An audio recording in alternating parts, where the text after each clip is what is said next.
¿Qué más? Una idea es la de pensar, planificar una clase. ¿Cómo, Ana? En base a pensar o planificar la clase en base de los contenidos que tengo para ese día y de los objetivos que me fijo. Estrategias tienen que ver con pensar la clase. Sí. ¿Qué más?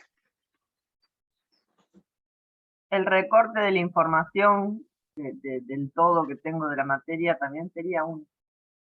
Sí, sí, porque uno define los contenidos a partir de lo que tiene que enseñar y después lo transforma a ver, ¿qué hago yo con las estrategias? ¿Me está faltando algo como para que esto se entienda bien?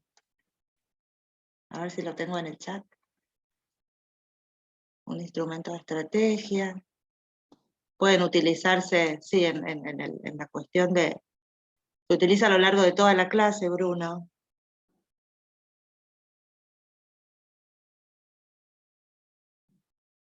¿Qué es lo que hacemos cuando pensamos estrategias de enseñanza? Esto del contenido está bueno porque la clase tiene una dimensión más epistemológica, que a mí me interesa mucho, que tiene que ver con el diseño de contenidos, que probablemente lo hayan trabajado en didáctica y en otras materias, y tiene una dimensión metodológica, donde en la dimensión metodológica estarían articuladas las estrategias. Pero me está faltando algo para que ustedes entiendan qué hacemos cuando pensamos estrategias de enseñanza en el marco de una propuesta.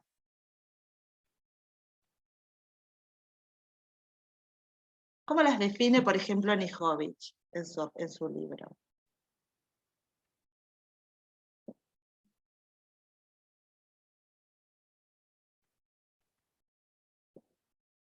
¿Qué son las estrategias de enseñanza? Vieron que es encontrar como un equivalente.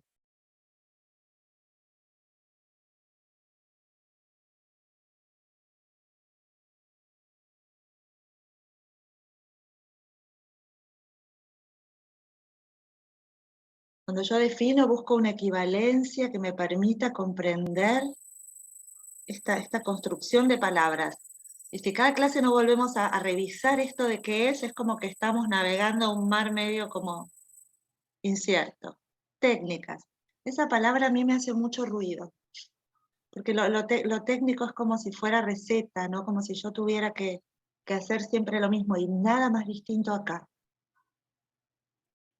Pero, No le vería... creo que hablaba algo de las decisiones, ¿no? Que tenía que tomar Bien. la Gracias, persona Germán. que planificaba. Gracias, Germán. Estoy un poco ronco, perdón. No se escucha y está perfecto. Decisiones, por acá me gusta. Cuando yo enseñar es una cuestión de acción, ¿no? Yo soy como una profesora que, que ama la práctica. La práctica para mí es esto, ¿no? La clase, no es como un discurso construido, sino dar la clase, pensar en el cómo. Bien, la estrategia de enseñanza estaría dentro de la dimensión metodológica y pienso en cómo, pero para pensar en el cómo yo tengo que tomar decisiones. Por ejemplo, ¿cómo abro esta clase? Y yo tomo la decisión de volver a la palabra inicial. ¿De qué hablo cuando hablo de estrategias de enseñanza? Tiene que ver con decisiones que tomo a la hora de plantear una propuesta de enseñanza. Yo en una fase de inicio tengo que tomar decisiones. Y en esas decisiones, lo que planteo más que nada son orientaciones para que la clase empiece a rodar. Y la clase rueda en función de esas orientaciones que voy dando. Mi primera orientación fue, a ver, dice Rodrigo, siguiendo la idea de Germán, según la decisión del docente, claro, ya el hecho de el contenido es una decisión. A ver, con el fin de promover el aprendizaje de sus alumnos. Queremos que nuestros alumnos comprendan por qué y para qué. Bien, el qué forma parte de la dimensión epistemológica, el cómo forma parte de la dimensión metodológica, y las estrategias, de alguna manera, están articulando todo esto, porque tiene que ver con el qué, tiene que ver con el cómo, tiene que ver con el para qué. Entonces acá estamos desarrollando ideas para que estas orientaciones basadas en decisiones de cada docente en el marco de una clase y en función del contexto, vayan andando. Ejemplos de estrategias de enseñanza que hemos desarrollado a lo largo de estas clases. Perdón, una pregunta. Tiene mucho también que ver la lectura que nosotros tengamos sobre el auditorio que tenemos, por así decirlo, o el alumnado que tengamos, de interpretar lo que necesitan, o digamos, tenemos que conocer también un poco qué es lo que necesita el alumno para poder buscar estrategias correctas que logren esto, motivar al alumno a que puedan hacer propios los conocimientos, porque hay veces que pasa que también nosotros encaramos con una estrategia y de repente vemos que ni por casualidad se enganchan, y ahí estamos obligados a decir, bueno, listo, tengo que cambiar el rumbo, modificar la estrategia, buscar otras opciones, o si esa es la estrategia elegida y que necesita ese aprendizaje, tengo que insistir sobre eso. Me interesa la pregunta de Alfredo y la extiendo al grupo, a ver qué le responderían a Alfredo. Gracias por la pregunta. Yo creo que cuando uno encara un proyecto y de antemano ya analiza y evalúa las necesidades del auditorio, como dice Alfredo, como que ya tiene una idea sobre cuáles son, bueno, esas necesidades de las personas y ya más o menos un panorama de qué estrategia va a encarar, pero puede pasar lo que dice, que la arrancaste y de momento te encontrás con un auditorio que no fluye con esa estrategia y la tenés que cambiar sobre la marcha. Hay una cuestión que para mí es fundamental que tiene que ver con la empatía. Empatía como ponerse en el lugar de, ¿no? Y para mí es una actitud como constante. ¿Qué está demandando el grupo en función de lo que vamos planteando? Y para eso es re importante la interacción. Si uno llega y pone el chip de lo que tiene que dar, ni siquiera entendés qué es lo que está pasando. Yo, por ejemplo, en este encuentro de hoy que decido iniciar recapitulando y volviendo atrás. Entonces vuelvo a ver, todo el mundo entiende que las estrategias de enseñanza tienen que ver con todo lo que dijeron, ¿no?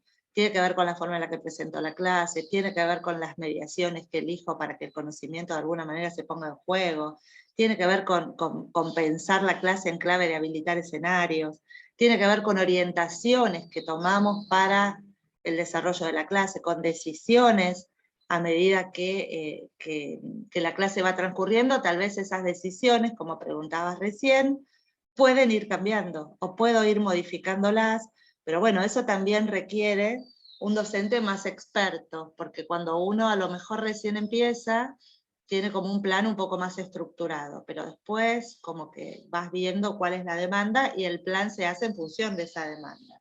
Entonces vamos interpretando qué es lo que se necesita. ¿Se entendió de qué hablamos cuando hablamos de estrategias de enseñanza? Claro, sí, gracias Bruno. Las estrategias de enseñanza son orientaciones, decisiones que se van tomando para que la clase transcurra. Las tomo con anticipación, pero después las puedo modificar a medida que la clase transcurre. Bien, ejemplos de estrategias. ¿Cuál sería el camino que yo decidí como docente de esta materia hasta ahora? ¿Qué estrategias vimos? Para que vean lo variado que puede ser. ¿Qué estrategias vimos? Narrativas. Bien, trabajamos con esto de darle un giro narrativo a la mediación. Y fíjense que no estoy hablando de recursos, la pregunta, la narrativa. Estoy pensando en orientaciones que me permiten incorporarlas en la clase de manera articulada. Entonces, trabajamos con narrativas, trabajamos con preguntas, trabajamos con detonantes. Genial. ¿Algo más? Presentación. Hay algo que trabajamos todo el tiempo y es lo que yo estoy haciendo ahora. ¿Qué sería? Recapitulación.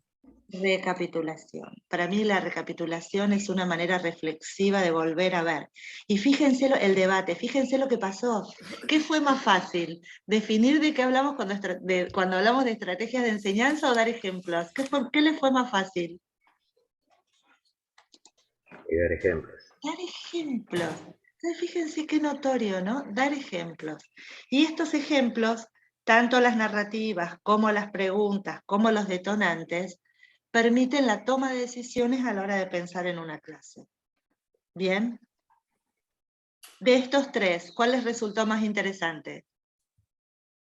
¿O que les parece más operativo? ¿O que les gustó más? ¿Y por qué? O a lo mejor ninguno, qué sé yo.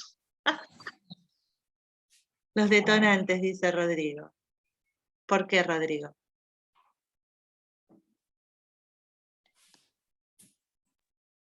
No sé, supongo que como cualquier cosa, o lo que entendí fue que cualquier cosa puede ser un detonante, Bien. como que ahora todo tiene una cualidad potenciadora de producirse en la clase y hacerlo atractivo, ¿no?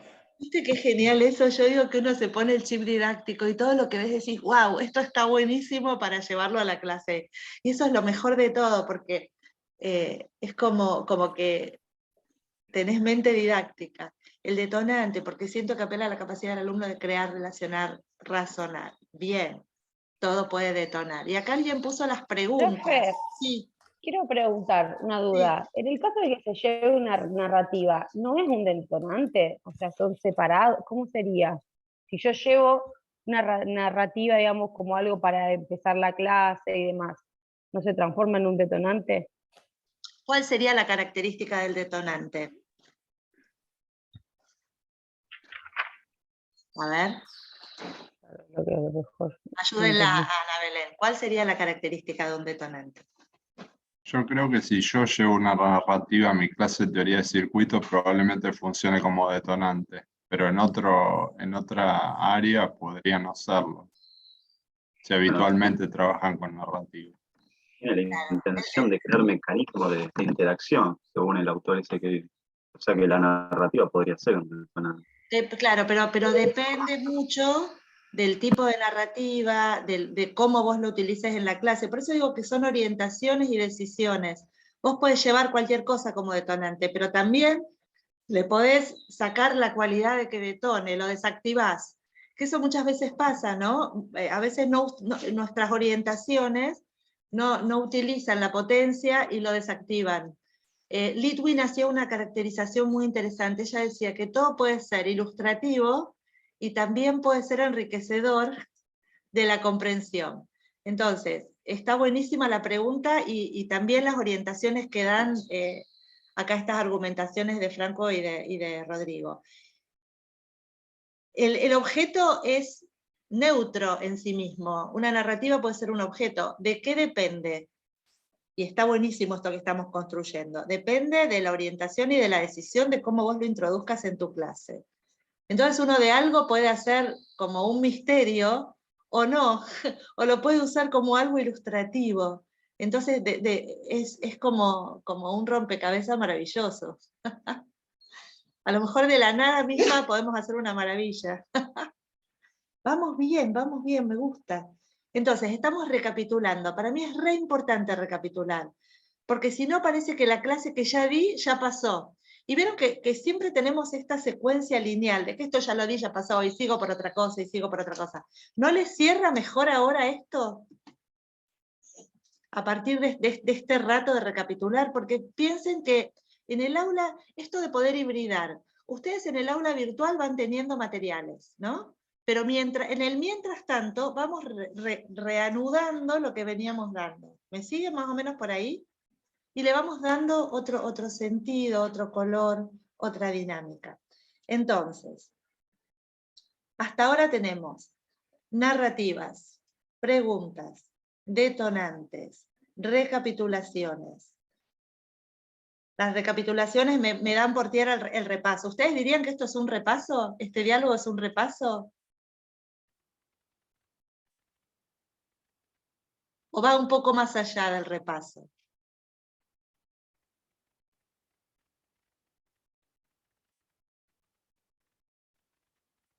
¿Cómo lo ven? De mínima, es un repaso De mínima. principal. No, nos permite ir un poco más allá, reflexionar, incorporar otras cuestiones. Bien, gracias. Ahora, ¿pudieron ver el apartado, la pestaña preguntas? Porque es la que veníamos desarrollando. ¿Pudieron ver el apartado preguntas en el aula virtual? ¿Sí? Ahí hay un videíto de Melina Furman, y me gustaría, si lo vieron, ir retomando algunas ideas de lo que ella dice. ¿Me ayudan? ¿Qué plantea? Bueno, Melina Furman, para quienes trabajan en todo lo que tiene que ver con las ciencias, es una referente muy interesante, porque ella, si bien viene del campo de las ciencias naturales, me parece que plantea cosas que pueden ir como hilvanando en sus clases. ¿Qué dice Melina en su video acerca de las preguntas? Ana, Sí. yo cuando elegí la pregunta, en realidad lo hice basado en el video. Muy bien. Porque, digo, ella nos pone ahí sobre la mesa lo que creo que el 90% de los docentes hacemos.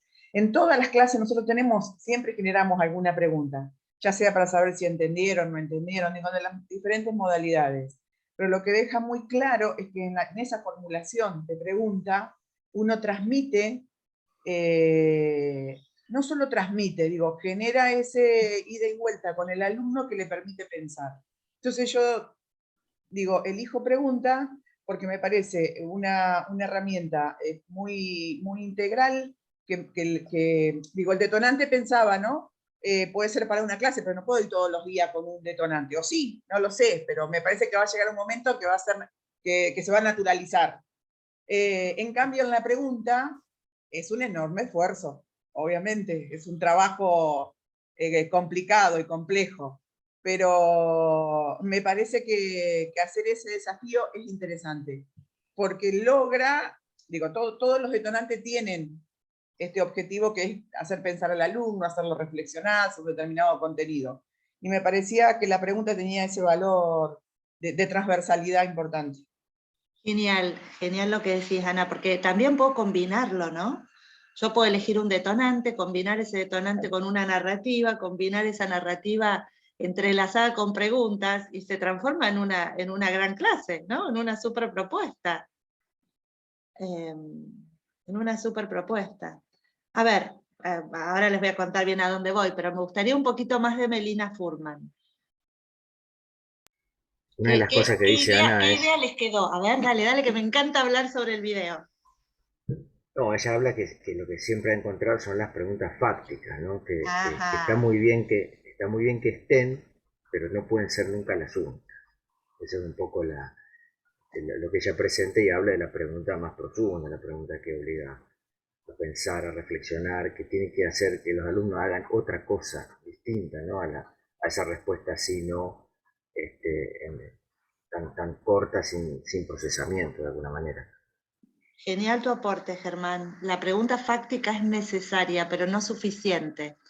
Entonces es muy, muy lindo empezar a ver qué preguntas en tu clase, ¿no?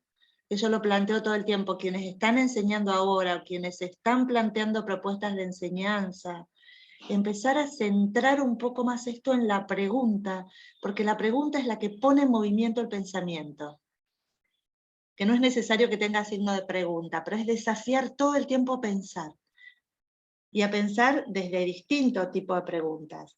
Y Melina dice, bueno, la pregunta fáctica es la que más predomina, pero muchas veces la pregunta fáctica se autorresponde.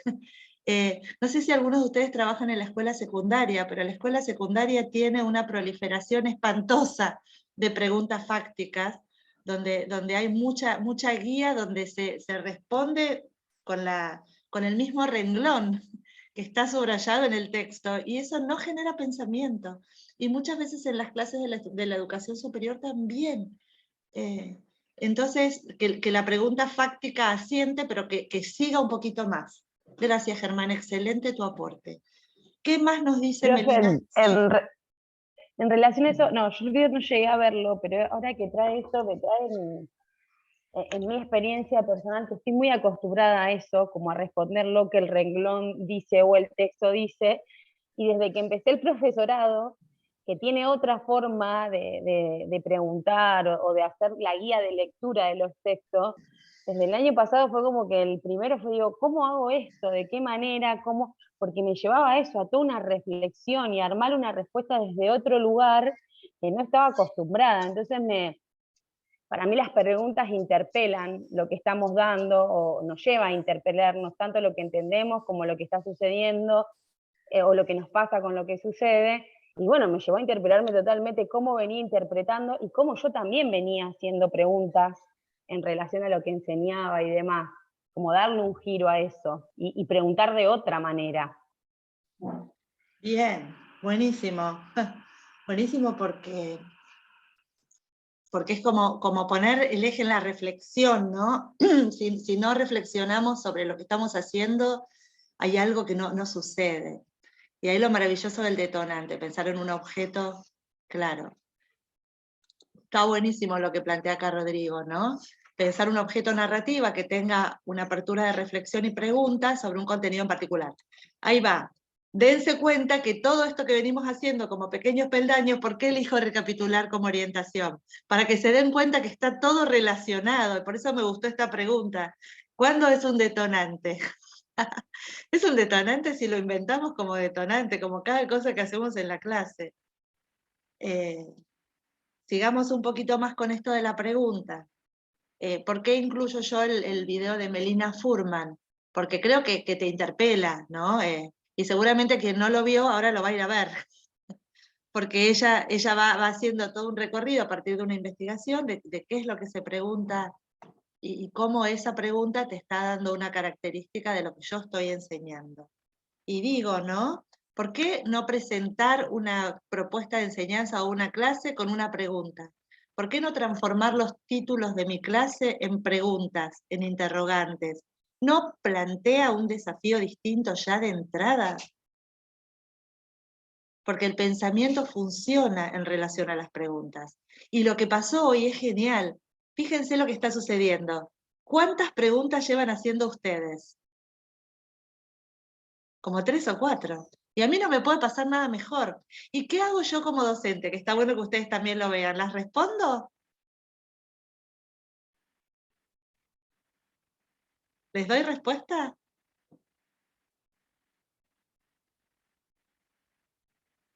¿O repregunto? Como que nos invitas a seguir pensando y reflexionando y profundizando sobre eso que preguntamos. Claro, pero ¿cuántas veces como docentes no hacemos eso? O sea, esta clase es una clase sobre la repregunta, pero no pensada como planteo, sino como práctica.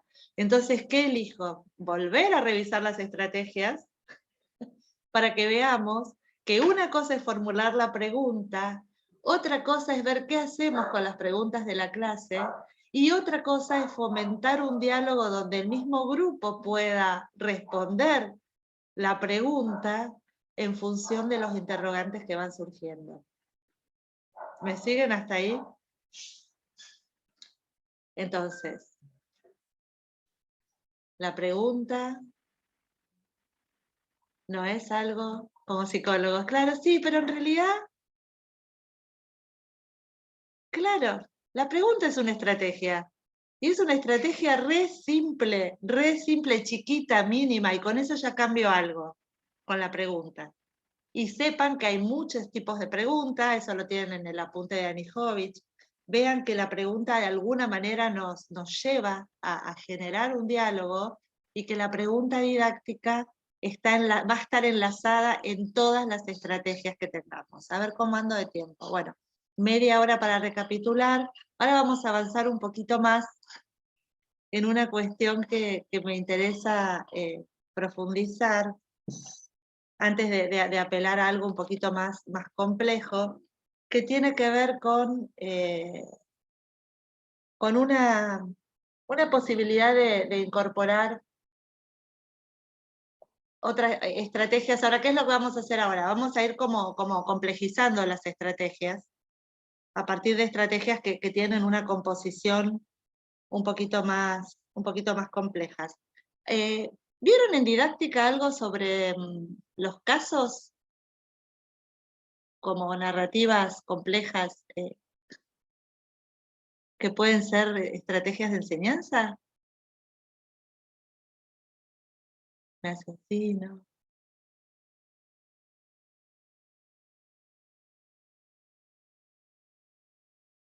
Porque habitualmente, ¿quiénes trabajan con casos? No ABP, casos. Acá Bruno levanta la mano. Entonces, vamos a ver. Hoy, en esta media hora, vamos a desarrollar una nueva pestaña en nuestra colección de estrategias, que es nada más y nada menos que la enseñanza basada en el método de casos. A ver, Bruno, ¿cuándo utilizás un caso y qué es para vos un caso? Nosotros tenemos un examen integrador que se llama EFIP, en donde se evalúa por casos. Se les da una situación hipotética a los estudiantes, se los va introduciendo con 3 tipos de preguntas. Son preguntas de ubicación o de encuadre, preguntas de análisis superficial y preguntas de análisis profundo. Y se supone que, bueno, con ese caso deberían aplicar todos los conceptos a una situación práctica. ¿Y se trabaja así en el desarrollo del cursado también? No, simplemente la evaluación. Ese es un problema, ¿no? Un gran problema, hay que enseñar cómo se evalúa. Yo evalúo la instancia, no doy la materia.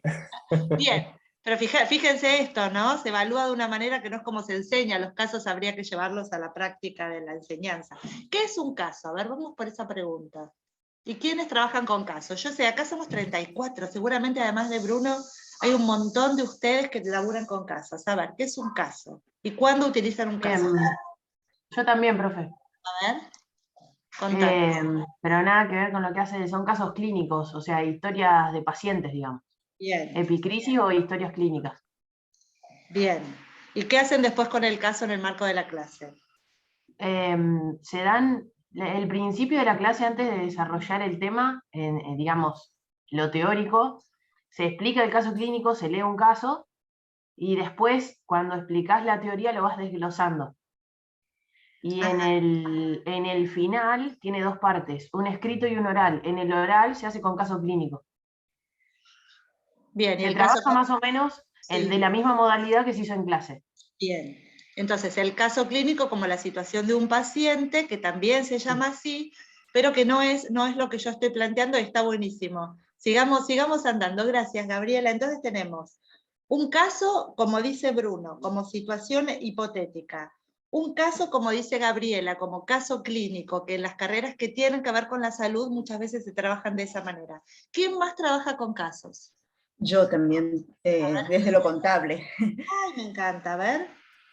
Bueno, nosotros tratamos también de acercar al estudiante a la realidad profesional, entonces se va complejizando el caso, tomamos como eje lo que es el proceso contable, y tratar de simular, más que nada es una simulación, ¿no es cierto?, cada año se trabaja con una empresa diferente, hipotética sí, pero donde tiene el condimento de distintas cuestiones.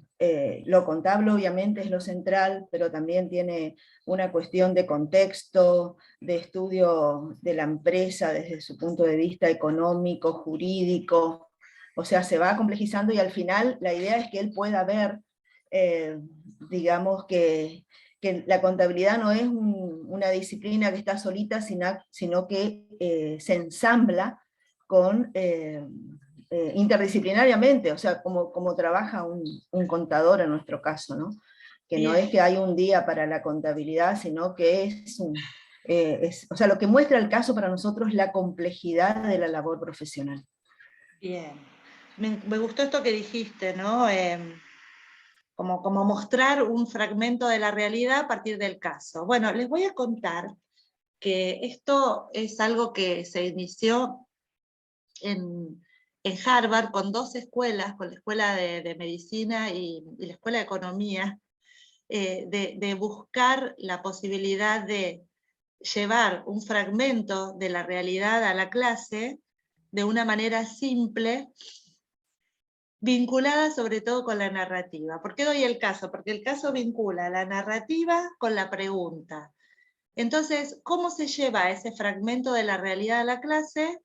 A través de una narrativa.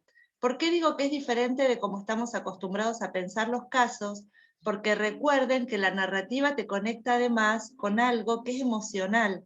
y que es empático, y que te permite ponerte en un lugar. Entonces la narrativa no va a contar solamente el objetivo, sino que le va a dar una dinámica como de situación de la realidad, de empatía, de emocionalidad, entrelazada con los contenidos que yo quiero enseñar. Empezaron a utilizarse estos casos para de esta manera, de una forma, digamos, económica y operativa, llevar ese fragmento de realidad a la clase a través de un caso. ¿Qué sería el caso? Una narrativa, pero con determinadas características. Esa narrativa tiene un formato que es dilemático. ¿Por qué? Porque no termina con un cierre, sino que te la deja picando. Deja flotando una situación del contenido para seguir avanzando. Selma Wasserman, que es una autora canadiense, empezó a trabajar esta idea y de repente en un montón de escuelas de distintos niveles empezó a enseñar con casos.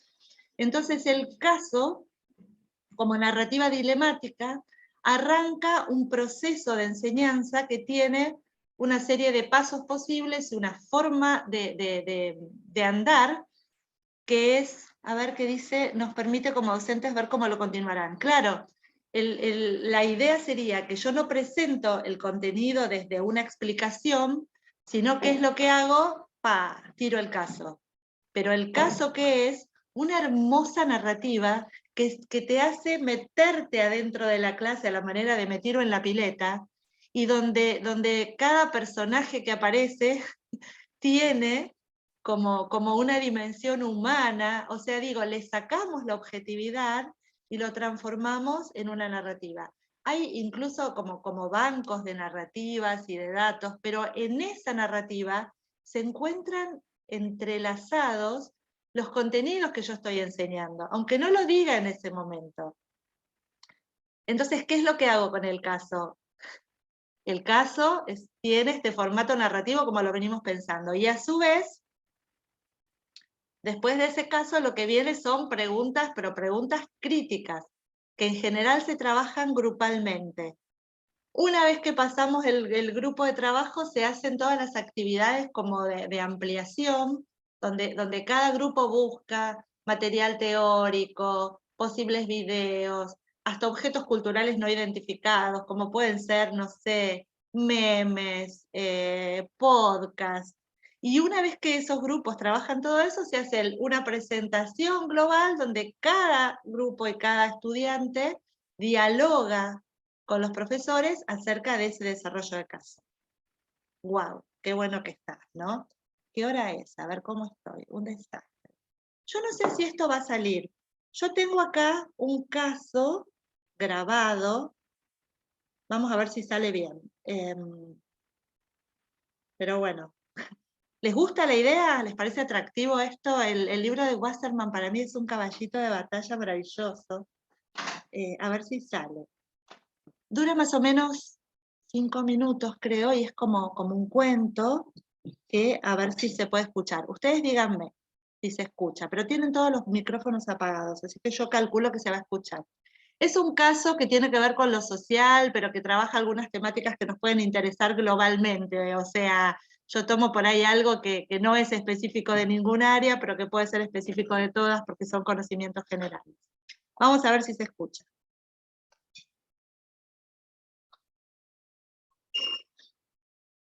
Llegaron mientras yo dormía soñando con días mejores. Los golpes en la puerta me despertaron bruscamente. ¿Se escucha? Oí cuando mi padre fue hasta la puerta y luego el sonido de voces. A ver si lo puedo tomar desde acá. Lo voy a poner en la compu, denme un segundito. A ver, esperen.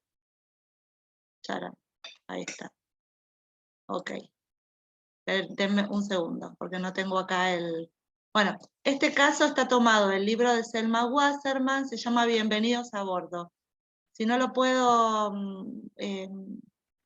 poner acá, se los cuento como un cuento, no es que sea tan buena narradora, pero podemos hacer el intento ahora desde el WhatsApp web. Yo no sé por qué demora cada vez más en bajar el WhatsApp web. A ver. Bueno, bienvenidos a bordo cuenta una historia que no les quiero adelantar para dejarlos sorprender. A ver. Las cuestiones de la tecnología.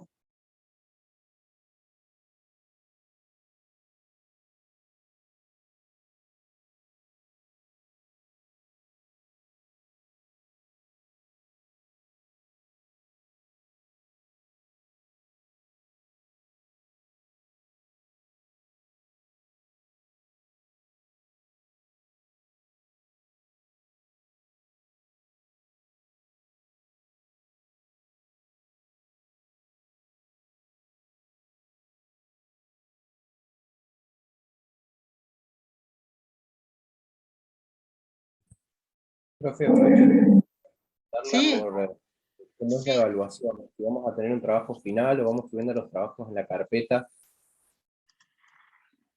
Sí, sí, esto es como vamos de a poquito, vayan completando las carpetas y así vamos pasito a pasito, tranqui con eso.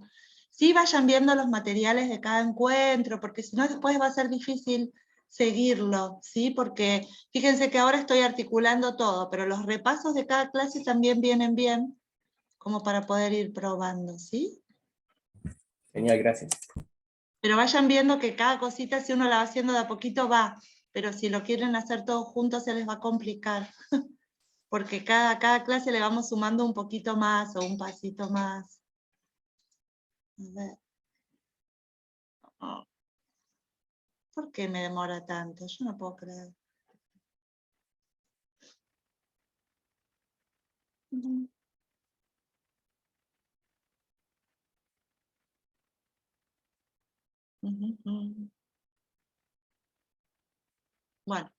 Bueno, si no da así, se los cuento. A ver, vamos a probar, a ver si puede dar. A ver ahora.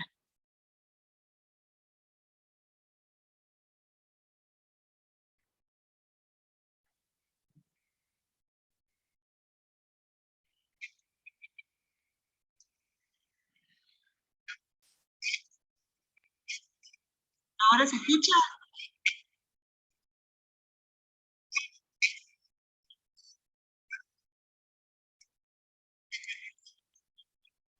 No, profe, tenés que compartir el audio en Zoom.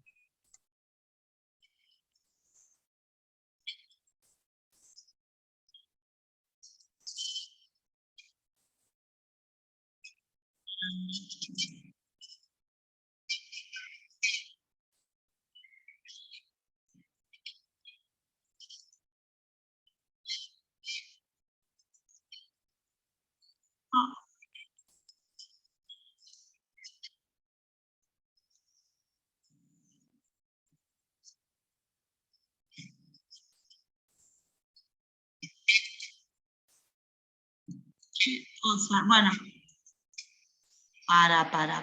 Para que esto no va a poder conmigo.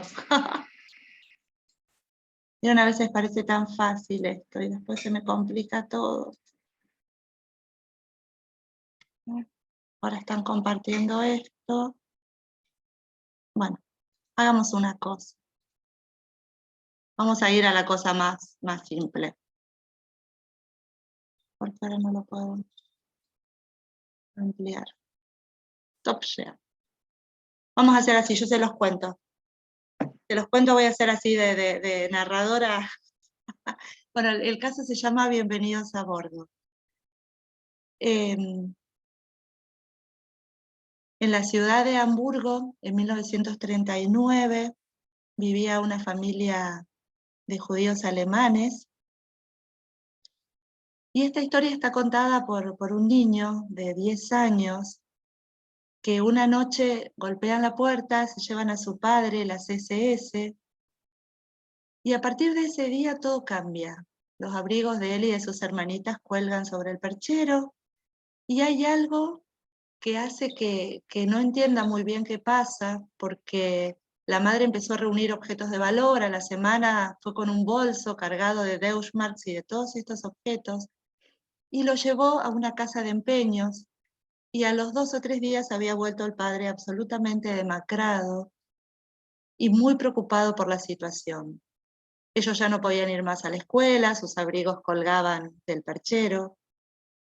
Y un día les dijeron que iban a abordar un barco llamado Saint Louis, que los llevaría muy lejos de esa pesadilla que estaban viviendo.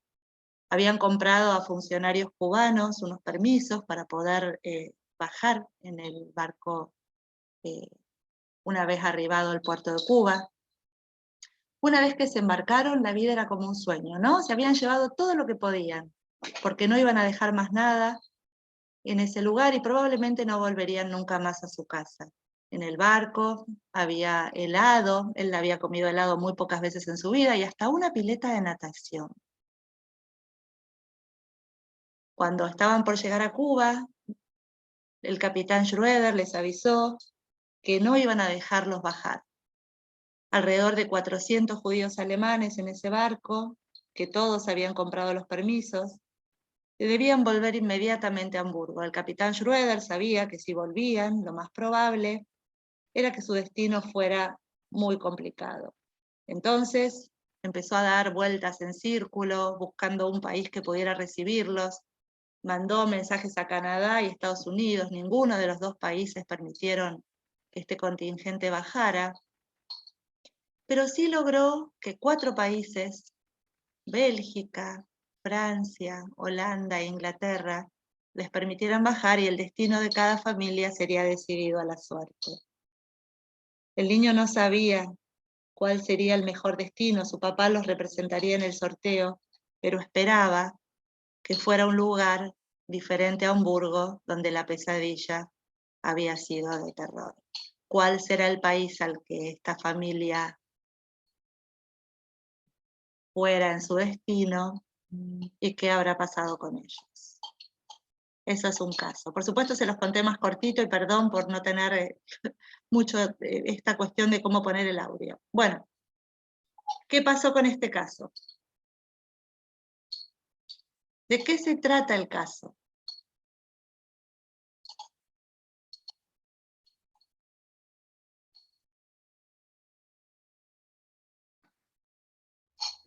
El contexto de la Segunda Guerra Mundial, el avance de los alemanes sobre todo el pueblo judío, toda la gente que tuvo que emigrar para salvar su vida, etc.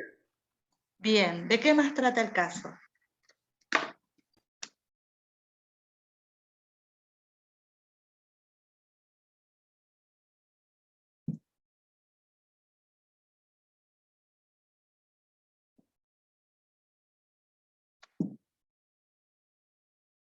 Si tuviéramos que pensar en un tema, acá Germán dice, bueno, el tiempo previo a la Segunda Guerra Mundial, la persecución a los judíos, del desarraigo. Bien, ¿de qué más?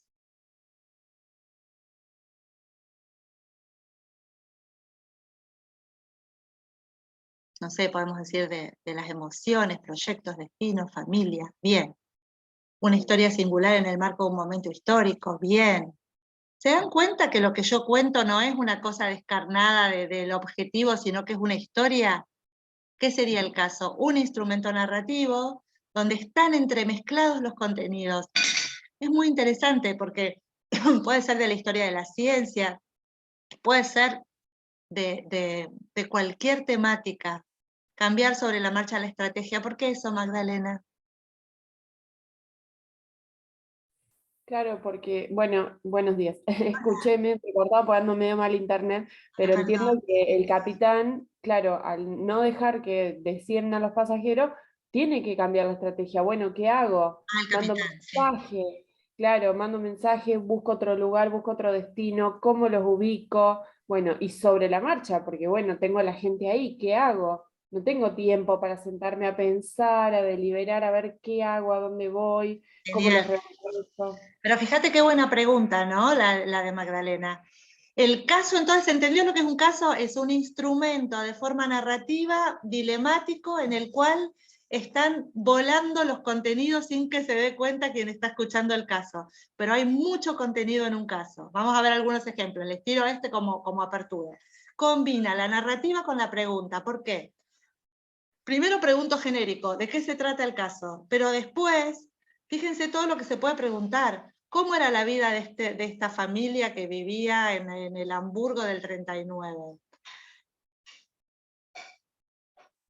Puedo preguntar cuestiones como, ¿por qué el capitán Schröder, que es alemán y que teóricamente hay esta cosa de que los alemanes tenían una característica así de maldad en una mirada simplista, busca otro puerto, otra alternativa? ¿Por qué países como Estados Unidos o Canadá no les dan asilo a las familias judías? ¿Se entiende? ¿En qué otra situación te sentiste discriminado de esta manera, aunque no te haga mal contarlo? Estoy diciendo cualquier cosa, pero digo, ¿cuántas cosas hay que saber para poder tener más conocimiento sobre las situaciones de este caso? El Saint Louis existió, la situación es real, nada más que yo le puedo dar la narrativa que quiera. En una época me encantaba escribir casos, tengo casos de las cosas más variadas, desde Leonardo da Vinci hasta... Sí, claro, el caso puede ser un detonante, pero la metodología es muy interesante. Entonces, en esta clase, que ya no me queda mucho tiempo, ¿qué les propongo? Una narrativa vinculada con preguntas que tiene una característica particular. Hago que se corran del caso como una cuestión cortita, acotada, porque si yo trabajo en caso de un paciente está buenísimo, pero lo puedo como transformar en un caso. Y no en un caso clínico, sino en un caso didáctico. Esto es el caso didáctico. Entonces, la clase de hoy, la clase sincrónica de hoy, que ya la subo a lo largo de la semana, va a tener estas cuestiones. ¿De qué hablamos cuando hablamos de un caso? ¿Qué es un caso y qué no es un caso? ¿Cómo puedo entender el caso desde una perspectiva que tenga que ver con la narrativa? ¿Cómo combino esa narrativa con preguntas? Y cómo el caso puede transformarse en una estrategia de enseñanza que haga de mi clase algo diferente a una clase expositiva. Wow. Me falló el cuento, pero bueno, puede fallar. Voy a tener que grabar en video, como la chica que contaba el cuento de Beatriz. Bueno, ¿qué aprendimos hoy?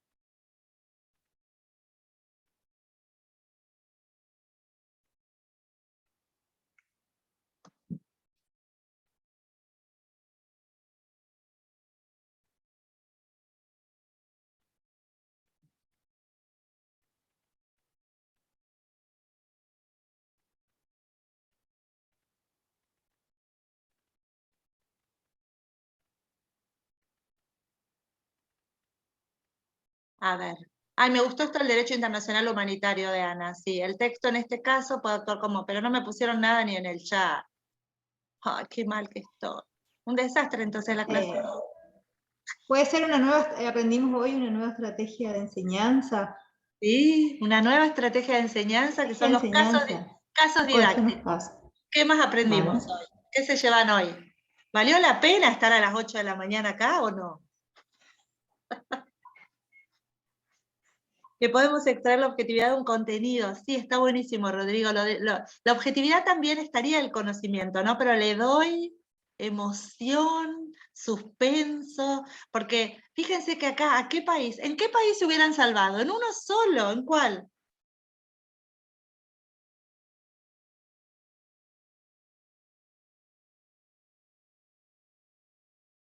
Ah, no sé, se las dejó picando. Ahora les voy a poner el audio para que lo escuchen y la clase que viene me dicen en cuál se hubieran salvado. ¿Qué más se llevan de esta clase? Y la dejo picando, ¿vieron? ¿Qué más? Que podemos extraer la objetividad, dice Rodrigo. ¿Qué más nos llevamos?